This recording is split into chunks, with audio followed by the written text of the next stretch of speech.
We got chased by the cops for smashing pumpkins.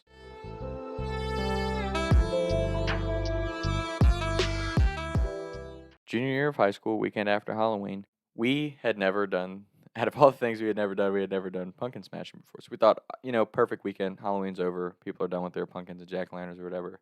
We're just gonna drive around and take some. We're hanging out at my buddy Griff's house. It's me, my friends, Beef, and 7-5. So the four of us are hanging out. We go up to, I think it was Sonic.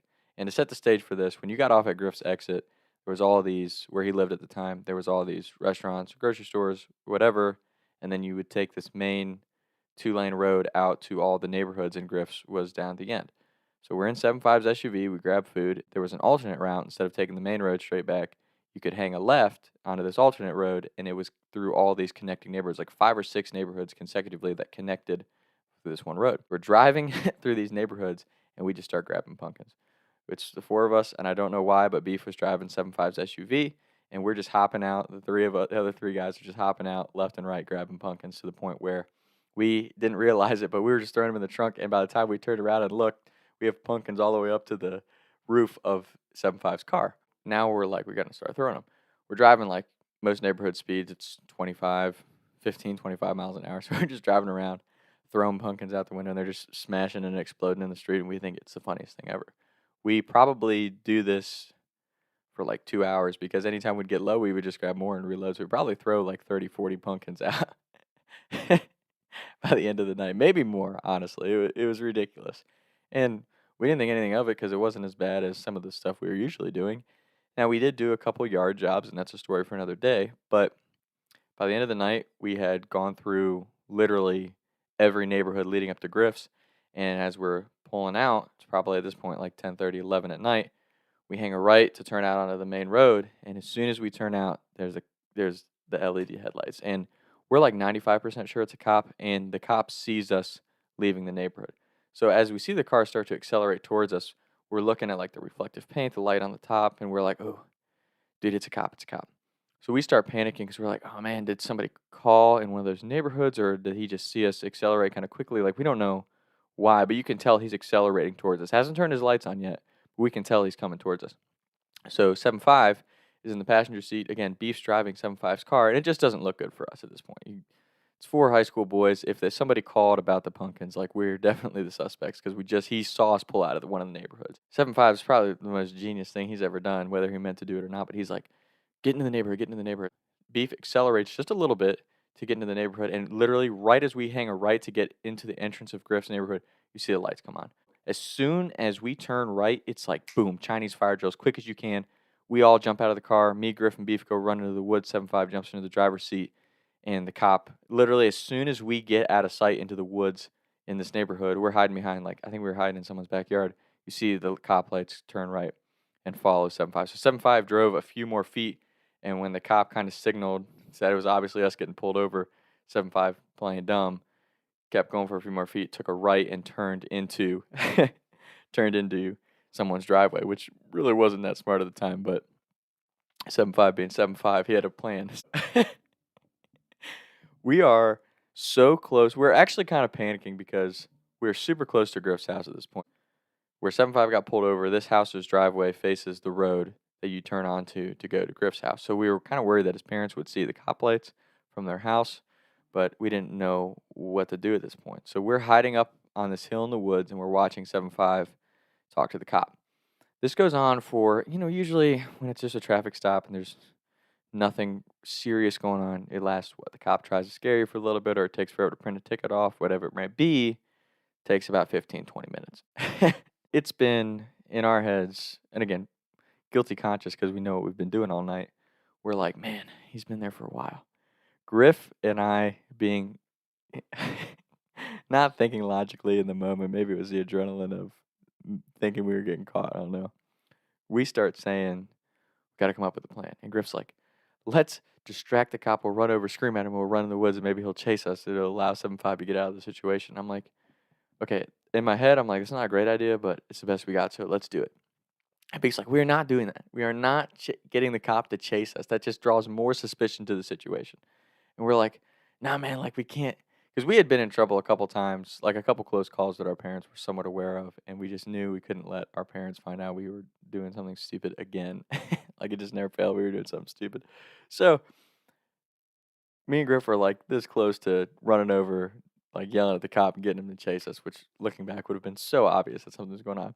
And Beef's like, that is the dumbest idea ever, guys. We're not doing that. We're gonna stay here. We're just gonna stay put and see what happens. Okay. So we wait, and it felt like an hour that we were waiting. But finally the cop turns the lights off, hits reverse, drives off.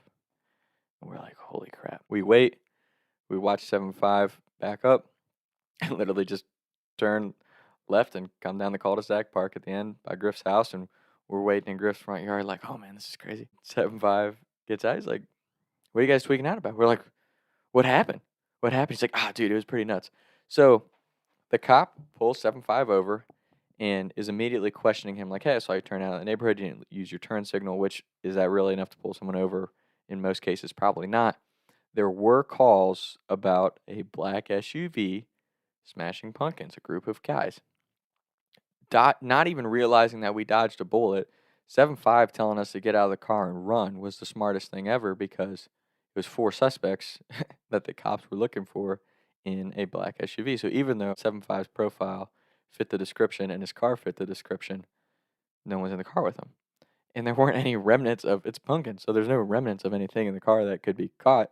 And 7-5 just pulled one out of his ass, talked to the cop. He's like, yeah, I'm out here to visit a friend. We were going to stay in tonight, play some video games. And I got turned around on my way out there, really selling it. Oh, yeah, we got a cross country meet tomorrow. We're not going to be out late doing anything, sir. I just got a little turned around, turned in the wrong neighborhood, and was looking for my buddies. And you saw me pulling out.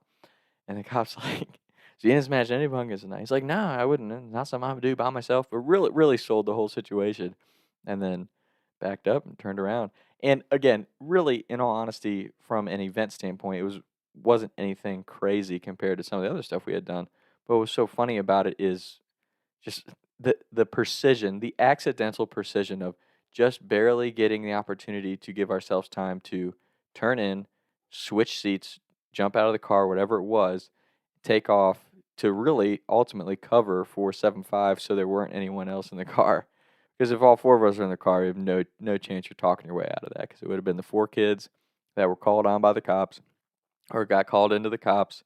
We would have fit the description to a T. So it was almost one of those things like we accidentally dodged a bullet. Probably should have got caught, but it was so funny because 7-5 just talked his way right out of it. He's like, yeah, man, just stayed calm and listened to everything he said. And the cop literally said, well, you fit our profile description perfectly, but if you're saying you didn't do it, there's no proof. There's only one of you in the car. It didn't make any sense. So one of those really funny stories. And I feel like for whatever reason, especially with those 3 buddies, every time we had a situation like that where even when we got caught, we never really got caught because we covered our tracks or talked our way out just enough where it seemed like we weren't we either weren't the ones or we were innocent or we had some reason for doing something. And we truly thought we were like the good innocent kids because we didn't drink or party until our senior year of high school, which is just so funny to me.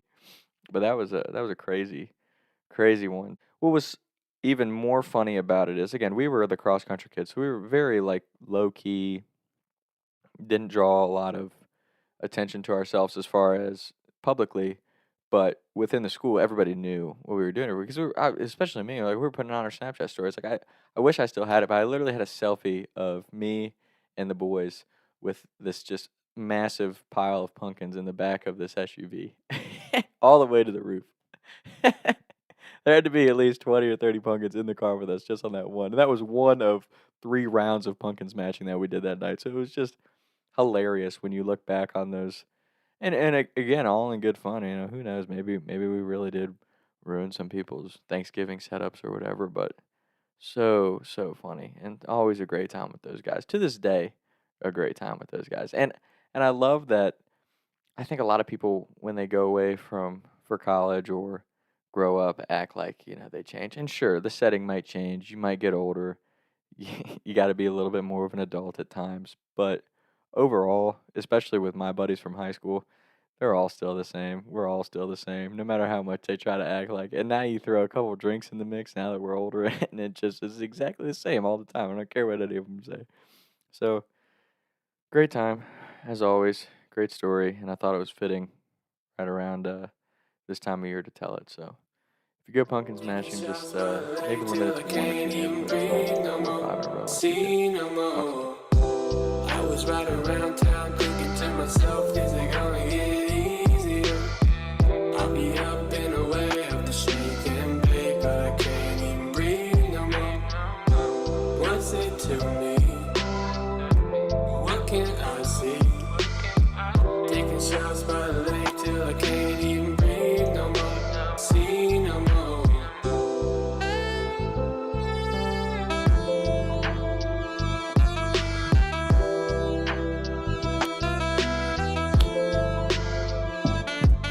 Mic check. Mic check. Mic check. Check. And we are good.